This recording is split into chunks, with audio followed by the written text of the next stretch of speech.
hal-hal yang membatalkan wudhu. Wudhu seorang muslim batal dengan sebab beberapa perkara berikut ini. Yang pertama, ada yang keluar dari dua jalan, kubul dan dubur. Kubul adalah kemaluan, dubur adalah bagian belakang. Berupa air kecil ataupun berupa air besar ataupun buang air kecil. Yang kedua, kentut atau mengeluarkan angin. Yang ketiga, hilang kesadaran, baik disebabkan gila, pingsan, mabuk atau tidur nyenyak, di mana seseorang tidak akan sadar apabila ada sesuatu yang keluar dari dua kemaluannya. Kata ulama, umumnya ulama fikih mengatakan kalau tidur terlentang. Kalau tidur duduk, dia masih setengah sadar, mudah untuk bangun. Tapi kalau tidur sambil tidur, ini kemudian dia sudah lelap, berarti sudah batal wudhunya. Adapun tidur yang ringan yang tidak menghilangkan seluruh kesadaran manusia, maka hal itu tidak membatalkan wudhu. Kemudian yang keempat, meraba kemaluan dengan tangan disertai syahwat, baik kemaluan dirinya sendiri ataupun kemaluan orang lain. Misal dia menyentuh kemaluan anaknya kalau ibu-ibu, ya tetap aja batal, nggak boleh kalau tidak ada pelapisnya. Ini berdasarkan sabda Nabi SAW, man massa farjahu falyatawadda. Barang siapa yang menyentuh kemaluannya maka hendaklah ia berwudu. Ada footnote nomor 20 HR hadis riwayat Ibnu Majah disesuaikan oleh Syarbain dalam Irwaul Ghalil nomor 117. Yang kelima, memakan daging unta. Karena Nabi SAW pernah ditanya, apakah aku harus berwudu karena memakan daging unta? Maka Rasulullah SAW menjawab, na'am, benar. Footnote nomor 21 HR hadis riwayat Muslim. Makan babat, hati, lemak, ginjal atau perut besarnya juga membatalkan wudhu karena serupa dengan memakan dagingnya. Adapun meminum susu unta tidak membatalkan wudhu karena Rasulullah SAW pernah menyuruh sekelompok orang untuk meminum susu unta zakat atau sedekah dan beliau tidak memerintahkan mereka untuk berwudhu setelah itu. Footnote nomor 22 hadits muttafaqun alaih. Sebagai bentuk kehati-hatian maka seyogyanya seseorang berwudhu ketika telah minum kuah daging unta. Untuk di sini kita tidak makan ya, tapi kalau teman-teman lagi pergi umrah atau haji, makan daging unta, coba. Karena Nabi SAW pernah memakan dagingnya. Kalau kita lihatkan karena itu Nabi pernah makan dapat pahala. Dagingnya sangat enak gitu kan. Kalau kami bimbing umrah di travel kami, pasti kami umumnya jemaah pasti kami kasih coba makanan itu. Masukkan dalam paket travel. Tapi memang perlu diingatkan hukum syariah kalau habis makan, wudhunya batal. Apa hikmahnya? Allahu a'lam. Teman-teman temukan banyak sekali artikel di internet sekarang, di Google ditemukan hikmah-hikmah banyak. Ceramah-ceramah itu banyak, tapi itu hikmah ijtihad orang. Intinya kita sebagai seorang muslim, mereka katakan batal wudhu, ya batal wudhu, selesai. Wudhu aja lagi, kan gitu.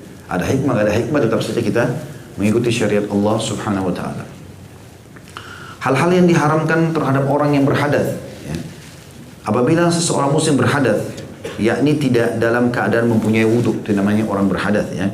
Maka diharamkan kepada beberapa hal. Yang pertama, memegang mushaf. Berdasarkan sabda Nabi SAW kepada penduduk Yaman, la yamassul Qur'ana illa tahir. Tidak boleh menyentuh Al-Quran kecuali orang yang dalam keadaan suci. Hadits footnote nomor 23 sini hadits riwayat Ad-Darqutni disahihkan oleh Syekh Albani dalam Irwaul Ghalil nomor 122. Adapun membaca Al-Quran tanpa menyentuh mushaf adalah diperbolehkan. Tentu di sini mushaf maksudnya adalah Al-Quran utuh ya, kayak fisik begini. Kalau buku ini adalah Al-Quran utuh, maka tidak boleh disentuh kalau tanpa wudu. Ini pendapat jumhur ulama. Tapi kalau di handphone antum beda, karena handphone itu adalah handphone bukan Al-Quran. Cuma salah satu aplikasinya adalah Al-Quran. Makanya Syekh Utsaimin rahimahullah pernah ditanya oleh seseorang yang mau masuk kamar mandi, dia mengatakan, Syekh, saya masuk kamar mandi WC, ada hajat saya mau selesaikan di sana, dan saya bawa handphone, di handphone saya ada aplikasi Quran, boleh nggak saya bawa handphone saya ke dalam WC? Kata Syekh, boleh. Dia penasaran, dia ulangi lagi, Syekh, saya bawa handphone ada Al-Qurannya, boleh nggak? Kata Syekh, boleh. Sampai 3 kali. Setelah 3 kali tetap dia bertanya, yang keempatnya kata Syekh, ini saya mau tanya, di kepalamu ada Al-Quran nggak? Dia bilang ada Syekh. Nah, coba keluarkan juga. Ya. Artinya itu tidak mungkin. Kalau antum bawa fisiknya kertas dalam WC nggak boleh. Yang gitu. Tapi aplikasi Al-Quran tidak ada masalah. Makanya ulama bedakan mana mushaf yang utuh dan mana yang aplikasi saja. Seperti itulah kurang lebih. Kemudian yang kedua, sholat. Jadi orang dalam keadaan tidak berwudu tidak boleh sholat. Ya. Apalagi kalau antum tahu antum tidak wudu. Ini teman-teman, kalau ada yang ingatkan kita terima. Saya pernah masuk ke satu masjid, ada orang datang buru-buru mau ikut sholat. Padahal dia sudah dapat jemaah pertama, jemaah kedua. Dan dia uduk pas depan saya depan masjid. Dia uduk kerannya dijalankan hanya sentuh-sentuhin air di kaki. Bajunya pun tidak tergulung semua sehingga siku ada tidak kena. Pas dia selesai saya bilang, akhi itu tidak kena.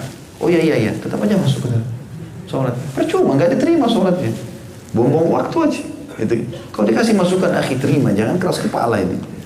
Ya, demi kebaikan antum, kita sih sudah bebas tanggung jawab, sudah ingatin kan gitu.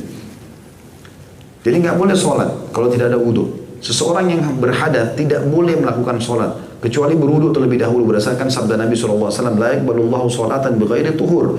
Allah tidak menerima salat seseorang yang tidak bersuci terlebih dahulu. Putnot nomor 24, hadis riwayat Muslim. Yang ketiga, seseorang yang berhadas dibolehkan sujud tilawah dan sujud syukur karena keduanya bukan salat, namun yang lebih utama adalah berwudu terlebih dahulu sebelum melakukan keduanya.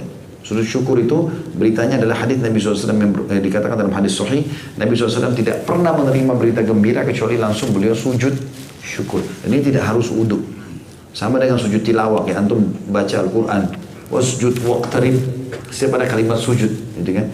Maka kita sunnahnya kalau lagi pegang mushaf atau pegang handphone tadi, misalnya kita dalam keadaan wudu, tapi terlintas ayat tentang sujud, biasanya ada gambar mihrabnya kalau Quran sekarang, termasuk aplikasi di handphone, itu antum disunnahkan sujud.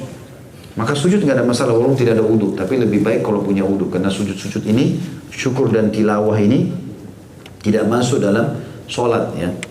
Yang keempat, tawaf. Bagi teman-teman yang umroh dan haji, kalau lagi tawaf harus punya wudu. Makanya teman-teman kalau tiba di Mekah, sebelum turun ke Masjidil Haram, masuk kamar mandi dulu, wudu dulu. Setelah wudu baru masuk. Batal, harus ulangi wudunya, kemudian dia memulai lagi tawafnya.